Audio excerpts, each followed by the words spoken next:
sidang jemaat yang saya kasih di dalam Tuhan Yesus Kristus. Hari ini kita akan melihat bagian firman Tuhan di dalam kitab Kisah Para Rasul pasal 2 ayat 1 sampai 13. Kitab Kisah Para Rasul pasal 2 ayat 1 sampai ayat 13. Saya akan membacakan bagi setiap kita semuanya. Kisah Para Rasul pasal 2 ayat 1 sampai 13. Ketika tiba hari Pentakosta, semua orang percaya berkumpul di satu tempat. Tiba-tiba turunlah dari langit suatu bunyi seperti tiupan angin keras yang memenuhi seluruh rumah di mana mereka duduk. Dan tampaklah kepada mereka lidah-lidah seperti nyala api yang bertebaran dan hinggap pada mereka masing-masing. Maka penuhlah mereka dengan Roh Kudus. Lalu mereka mulai berkata-kata dalam bahasa-bahasa lain seperti yang diberikan oleh Roh itu kepada mereka untuk mengatakannya. Waktu itu di Yerusalem diam orang-orang Yahudi yang saleh dari segala bangsa di bawah kolong langit. Ketika turun bunyi itu, berkerumunlah orang banyak. Mereka bingung karena mereka masing-masing mendengar rasul-rasul itu berkata-kata dalam bahasa mereka sendiri. Mereka semua tercengang-cengang dan heran. Lalu berkata, bukankah mereka semua yang berkata-kata itu orang Galilea? Bagaimana mungkin kita masing-masing mendengar mereka berkata-kata dalam bahasa kita sendiri, yaitu bahasa yang kita pakai di negeri asal kita? Kita orang Parsia, Media, Elam, penduduk Mesopotamia, Yudea dan Kapadokia, Pontus dan Asia, Frigia dan Pamfilia, Mesir dan daerah-daerah Libya yang berdekatan dengan Kirene, pendatang-pendatang dari Roma. Baik orang Yahudi maupun penganut agama Yahudi, orang Kreta dan orang Arab, kita mendengar mereka berkata-kata dalam bahasa kita sendiri tentang perbuatan-perbuatan besar yang dilakukan Allah. Mereka semuanya tercengang-cengang dan sangat termangu-mangu sambil berkata seorang kepada yang lain, apakah artinya ini? Tetapi orang lain menyindir, mereka sedang mabuk oleh anggur manis. Bapak Ibu yang saya kasih dalam Tuhan Yesus Kristus, hari ini adalah hari yang bersejarah bagi orang percaya. Karena pada hari ini kita memperingati hari turunnya Roh Kudus. Nah, Bapak Ibu yang saya kasih dalam Tuhan Yesus Kristus, di dalam kitab Kisah Para Rasul pasal 2 ayat 1 sampai 13, kita telah melihat di sana ya apa yang terjadi ketika Roh Kudus turun ya, memenuhi para murid pada waktu itu. Nah, Bapak Ibu yang saya kasih dalam Tuhan Yesus Kristus, nah pada waktu itu adalah hari Pentakosta, di mana Roh Kudus pada waktu itu turun ke atas para murid dan kepada orang-orang yang percaya pada waktu itu. Bapak Ibu yang saya kasih dalam Tuhan Yesus Kristus, ada satu kesalahan ya, pemahaman yang terjadi pada saat ini, yaitu orang mengatakan bahwa hari Pentakosta adalah hari turunnya Roh Kudus. Tapi yang lebih tepat adalah Roh Kudus turun pada hari Pentakosta. Ya, sebab kalau kita lihat di dalam ayat 1, coba kita perhatikan dalam ayat 1. Ketika tiba hari Pentakosta, semua orang percaya berkumpul di satu tempat. Ya, dalam ayat 1 dikatakan ketika tiba hari Pentakosta. Kemudian ayat 2 barulah dikatakan tiba-tiba turunlah dari langit suatu bunyi seperti tiupan angin keras yang memenuhi seluruh rumah di mana mereka duduk dan seterusnya. Ya. Jadi kita lihat di sini Bapak Ibu yang dikasih Tuhan Yesus Kristus. Sebelum Roh Kudus turun sudah ada namanya hari Pentakosta. Kalau kita melihat di dalam kitab Perjanjian Lama sudah ada itu hari Pentakosta. Ya. Jadi sebetulnya hari Pentakosta dari arti kata Pentakosta adalah hari yang ke-50. Nah, Bapak Ibu yang saya kasih dalam Tuhan Yesus Kristus, kita lihat pada waktu hari Pentakosta itulah Roh Kudus turun, ya, memenuhi para murid pada waktu itu yang sedang berkumpul di suatu tempat. Nah, Bapak Ibu yang saya kasih dalam Tuhan Yesus Kristus, sebetulnya kalau kita lihat di dalam kitab Injil Yohanes, sebetulnya Tuhan Yesus sudah menjanjikan akan hal itu. Kita lihat di dalam Yohanes pasal 14. Yohanes pasal 14. Yohanes 14 dikatakan di dalam ayat yang ke-16 sampai ayat 17. Yohanes pasal 14 ayat 16 dan ayat yang ke-17. Aku akan minta kepada Bapa dan Ia akan memberikan kepadamu seorang penolong yang lain, supaya Ia menyertai kamu selama-lamanya, yaitu Roh kebenaran. Dunia tidak dapat menerima Dia, sebab dunia tidak melihat Dia dan tidak mengenal Dia. Tetapi kamu mengenal Dia, sebab Ia menyertai kamu dan akan diam di dalam kamu. Bapak Ibu yang saya kasih dalam Tuhan Yesus Kristus, hari ini kita memperingati hari turunnya Roh Kudus. Nah, apa peran Roh Kudus dalam kehidupan kita sebagai orang-orang yang percaya kepada Tuhan? Apa peran Roh Kudus di dalam kehidupan kita di dalam masa ini? Khususnya Bapak Ibu yang dikasih Tuhan, ketika kita berada di dalam pandemi virus corona pada saat ini. Nah, Bapak Ibu yang saya kasih dalam Tuhan Yesus Kristus, ada 3 hal penting di sini peran Roh Kudus terhadap kita orang yang percaya, yang akan menjadikan suatu pegangan bagi setiap kita untuk terus maju bersama-sama dengan Tuhan di dalam keadaan apapun. Nah, Bapak Ibu yang dikasih oleh Tuhan Yesus Kristus, kalau kita melihat di dalam Injil Yohanes pasal 15 ayat 26 dan pasal 16 ayat 7, ada kata lain yang diberikan terhadap Allah Roh Kudus di sini. Dalam Yohanes pasal 15 ayat 26 dan pasal 16 ayat 7. Saya akan baca bagi kita. Yohanes pasal 15 ayat 26. Jikalau penghibur yang akan kuutus dari Bapa datang, yaitu Roh kebenaran yang keluar dari Bapa, Ia akan bersaksi tentang aku.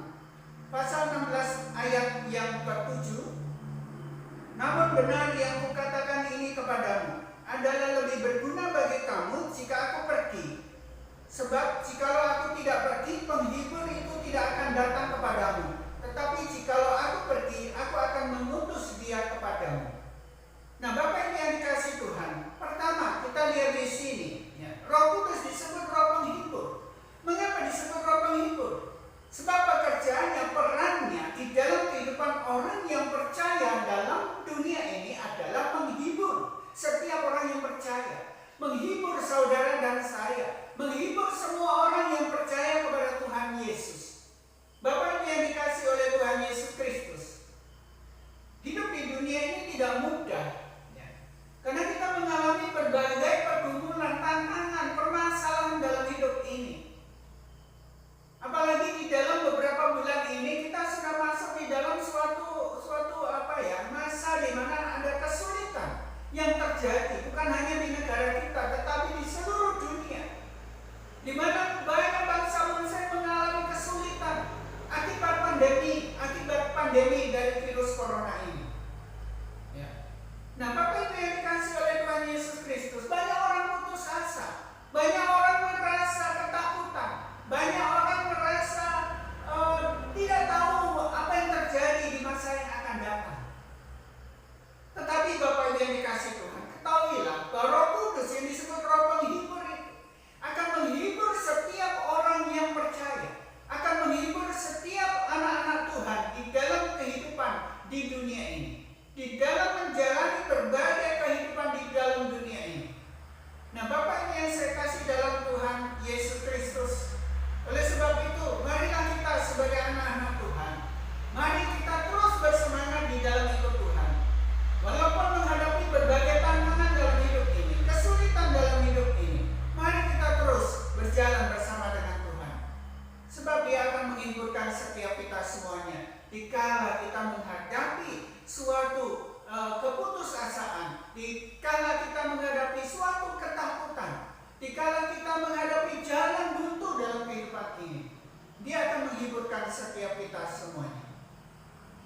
Lalu yang kedua, Bapak Ibu yang saya kasih dalam Tuhan, di dalam Yohanes pasal 14 tadi dikatakan dalam ayat yang ke-16, Yohanes 14 ayat 16 mengatakan, aku akan minta kepada Bapa dan Ia akan memberikan kepadamu seorang penolong yang lain, supaya Ia menyertai kamu selama-lamanya. Bapak Ibu yang saya kasih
dunia tidak dapat menerima dia, sebab dunia tidak melihat dia dan tidak mengenal dia. Tetapi kamu mengenal dia, sebab ia menyertai kamu dan akan diam di dalam kamu. Bukan hanya menyertai selama-lamanya, tapi dia diam di dalam kita semuanya. Oleh sebab itu di dalam kitab 1 Korintus mengatakan bahwa tubuh kita ini adalah bait Roh Kudus. Kenapa? Karena Roh Kudus ada di dalam kita. Dia diam di dalam kita. Untuk apa? Menolong setiap kita semuanya. Nah, Bapak Ibu yang saya kasih dalam Tuhan Yesus Kristus, kadang-kala dalam kehidupan ini kita mengalami banyak kesulitan. Kita mengalami jalan buntu. Ya. Kita tidak bisa berbuat sesuatu apapun untuk menolong diri kita sendiri. Tapi di saat-saat seperti itu Roh Kudus akan menolong setiap kita, karena dia adalah Roh penolong. Ya. Dikatakan bahwa aku akan minta kepada Bapa dan ia akan memberikan kepadamu seorang penolong yang lain, supaya ia menyertai kamu selama-lamanya. Bapak Ibu yang saya kasih dalam Tuhan Yesus Kristus, bagaimana dalam kehidupan kita di masa-masa seperti ini? Barangkali kita mengalami yang berbagai kesulitan, di mana kita tidak bisa bebas untuk melakukan hal-hal yang biasa kita lakukan seperti yang dulu sebelum ada pandemi virus corona. Kita bisa beribadah bersama dalam gereja, kita bisa bekerja, ya. Kita bisa mencari nafkah dengan baik, ya. Tetapi dengan adanya virus corona, ya, banyak hal yang harus kita batasi. Kami punya 4 anak, ya, jauh dari kami. Waktu mulai ada wabah virus corona, ya, saya berbincang-bincang dengan istri saya. Bagaimana kalau anak-anak disuruh pulang saja? Karena ya kami ada rasa khawatir juga, ya. Bagaimana mereka di sana, ya, ada di Jakarta, ada di Surabaya, ada di Malang. Kalau mereka dekat dengan kami, tentunya kami bisa memperhatikan mereka dengan baik, ya. Tetapi mereka jauh dari kami. Tapi banyak hal yang harus kami pertimbangkan. Kalau mereka pulang, bagaimana dengan yang 2 orang anak kami yang bekerja? Ya, bisa-bisa mereka akan di PHK.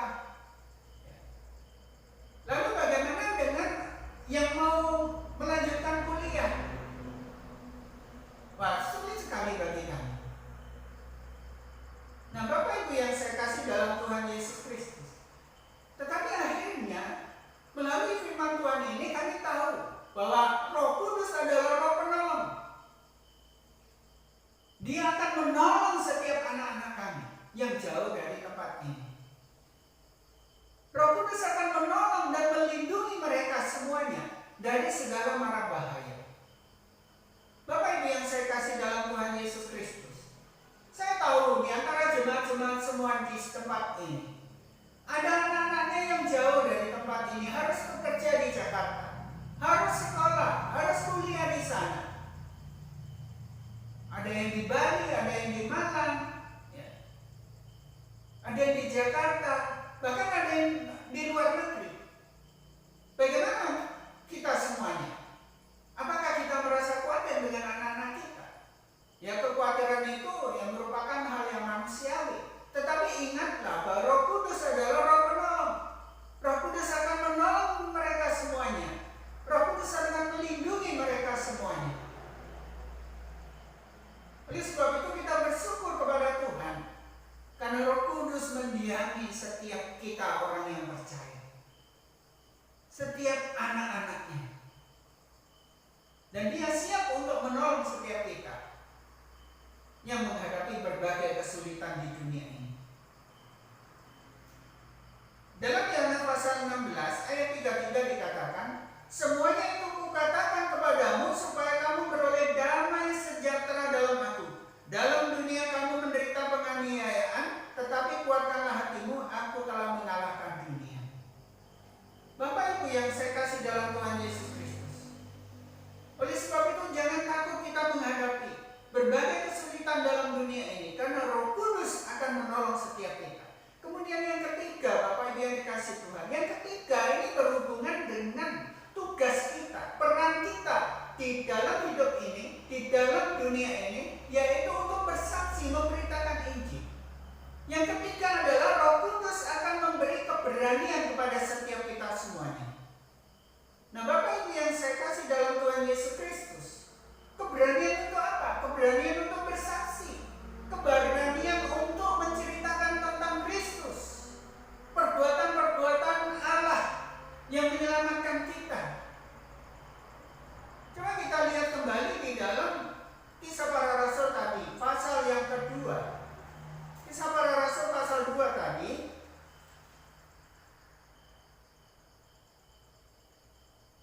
ayat yang ke-11. Kisah Para Rasul pasal 2 ayat 11. Baik orang Yahudi maupun penganut agama Yahudi, orang Kreta dan orang Arab, kita mendengar mereka berkata-kata dalam bahasa kita sendiri tentang perbuatan-perbuatan besar yang dilakukan Allah. Tentang perbuatan-perbuatan besar yang dilakukan Allah, yaitu untuk menyelamatkan manusia di dalam Kristus Yesus. Dan Roh Kudus akan memberi keberanian kepada setiap kita untuk tetap bersaksi bagi dunia ini. Saya ingin mengajak kita untuk melihat di dalam kitab Kisah Para Rasul pasal 4. Kitab Kisah Para Rasul pasal 4 ayat 18 sampai ayat 20. Kisah Para Rasul pasal 4 ayat 18 dan 2 sampai ayat 20. Dan setelah keduanya disuruh masuk, mereka diperintahkan supaya sama sekali jangan berbicara atau mengajar lagi dalam nama Yesus. Tetapi Petrus dan Yohanes menjawab mereka, silakan kamu putuskan sendiri, manakah yang benar di hadapan Allah, taat kepada kamu atau taat kepada Allah. Sebab tidak mungkin bagi kami untuk tidak berkata-kata tentang apa yang telah kami lihat dan yang telah kami dengar. Bapak Ibu yang dikasihi oleh Tuhan Yesus Kristus, dalam bagian ini kita lihat Petrus dan Yohanes bersaksi tentang Kristus, menyaksikan tentang perbuatan-perbuatan Allah untuk menyelamatkan manusia. Dan di tengah-tengah kesaksian itu, Bapak Ibu yang dikasihi Tuhan, mereka menghadapi suatu ancaman dari orang-orang Yahudi, dari orang-orang Farisi pada waktu itu yang menentang kekristenan. Mereka mengancam baik Simon Petrus dan Yohanes supaya tidak lagi bersaksi tentang Kristus. Tetapi sikap apa yang dilakukan, yang diambil oleh Simon Petrus dan Yohanes? Mereka tidak takut terhadap semua itu. Kenapa bisa tidak takut? Padahal kalau kita lihat Simon Petrus adalah seorang yang pernah menyangkal Tuhan Yesus. 3 kali dia menyangkal Tuhan Yesus. Ketika Tuhan Yesus ditangkap, mau dihukum mati. Simon Petrus seorang yang pengecut sebetulnya. Tetapi luar biasa di sini di dalam Kisah Para Rasul pasal 4 ayat yang ke-18 sampai ayat 20 ini. Mereka diancam, jangan memberitakan nama itu lagi. Tapi apa? Simon Petrus dan Yohanes tetap dan berani untuk memberitakan tentang Kristus, berani untuk bersaksi bagi Kristus. Dan mereka mengatakan, silakan kamu putuskan sendiri, manakah yang benar di hadapan Allah, taat kepada kamu atau taat kepada Allah. Sebab tidak mungkin bagi kami untuk tidak berkata-kata tentang apa yang telah kami lihat dan yang telah kami dengar. Sidang jemaat yang saya kasih dalam Tuhan Yesus Kristus, kadang-kadang kita dalam dunia ini, ketika kita menghadapi berbagai kesulitan dan ancaman, kita mencari jalan, cari jalan selamat lah. Gak usah lagi lah mau memberitakan tentang Kristus. Gak usah lagi lah kita menginjil, selamatkan diri sendiri. Kadang-kadang sebagai manusia kita seperti itu. Tetapi apa? Kalau kita sungguh-sungguh menjadi anak-anak Tuhan yang mencintai Tuhan, yang mengasihi Tuhan, maka Roh Kudus akan memberi keberanian bagi setiap kita. Bapak Ibu yang saya kasih dalam Tuhan Yesus Kristus, kita lihat ya, di dalam kehidupan misionari-misionari yang melayani di Indonesia ini, sehingga banyak daerah dibukakan oleh Injil, bisa masuk ke sana, di Sumatera, ya, di daerah Kalimantan Barat ini, dan di berbagai pelosok di Nusantara ini. Kenapa Injil bisa menjangkau mereka? Karena ada orang-orang yang mengasihi Tuhan, yang mau bersaksi bagi Kristus kepada orang-orang yang ada di Indonesia ini. Ada Nomensen, ya, ada Opa William, ada banyak lagi Bapak Ibu yang dikasih Tuhan. Walaupun mereka harus mengorbankan nyawa mereka, tetapi apa? Mereka terus berani melakukan itu. Kenapa? Karena Roh Kudus memberikan keberanian kepada mereka.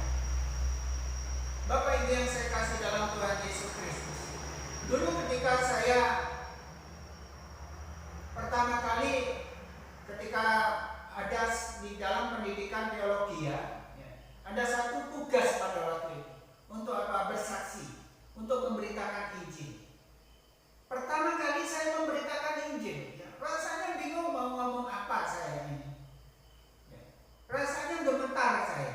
Padahal satu malaman saya berlatih untuk itu. Ya, tapi rasanya sulit. Tapi ketika saya mulai memberitakan Injil itu, ya, ada satu kekuatan bagi saya, ada dorongan bagi saya, ada keberanian dari saya. Dan saya yakin bahwa itu adalah dari Allah sendiri, dari Roh Kudus sendiri yang memberi keberanian kepada saya. Bapak Ibu yang saya kasih dalam Tuhan Yesus Kristus, oleh sebab itu Bapak Ibu yang dikasih Tuhan, sebagai anak-anak Tuhan, mari kita jangan putus-putus kita untuk bersaksi bagi dunia ini, sehingga nama Tuhan dipermuliakan. Bapak Ibu yang saya kasih dalam Tuhan Yesus Kristus, kemarin saya mendengar ada berita yang ya berita baik. Kenapa? Karena kita kelihatannya beberapa waktu tidak lama lagi kita diperbolehkan untuk mengadakan ibadah bersama di dalam gedung gereja. Ya. Dengan catatan beberapa aturan yang harus dilakukan. Yaitu menjaga jarak, kemudian harus ada tempat cuci tangan, ya, yang disebut dengan kehidupan normal baru. Nah, Bapak Ibu yang saya kasih dalam Tuhan Yesus Kristus, kita tidak bisa lepas dari berbagai masalah dalam dunia ini, karena dunia adalah tempatnya masalah, dunia adalah tempatnya pergumulan dalam hidup ini. Tapi jangan khawatir, karena kita punya Roh Kudus yang menyertai kita, mendiami kita semuanya. Dan Dia dikatakan bahwa Dia akan menghiburkan setiap kita, Dia akan menolong setiap kita, dan Dia akan memberikan keberanian kepada kita semuanya untuk terus bersaksi bagi Kristus. Kiranya firman Tuhan ini menjadi berkat bagi kita semuanya. Tuhan Yesus